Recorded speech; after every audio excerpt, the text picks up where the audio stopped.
हजरत उमर फारूक गुजर रहे थे तो किसी बाग के कोने में खड़े होके कुछ बच्चे छोटे छोटे वो खजूरें इकट्ठी कर रहे थे। तो हजरत उमर ने कहा किसके बाग में लगे हुए हो?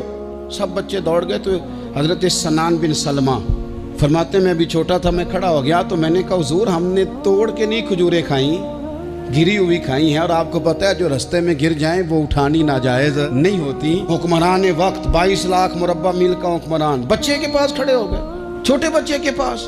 कहने लगा हुजूर मैंने खजूरें ज्यादा जमा कर ली हैं, वो मेरे दोस्त सारे भाग गए हैं आपको देख के। अब मैं जब जाऊंगा ना तो खजूरें मेरे हिस्से की हैं, क्योंकि वो मेरी खजूरें छीन लेंगे। हजरत उमर के साथ सिपाही भी थे, सारा कुछ भी था। हजरत उमर ने बच्चे का बाजू पकड़ा, फरमाया चल मैं तुझे तेरे घर छोड़ के आता हूँ। हजरत उमर उस गरीब के दरवाजे पे दस्तक दे के कहा तेरा पुत्र था, पकड़ के इसलिए लाया हूं कोई अमीर ज़ादा इस गरीब के बच्चे को तंग ना कर सके।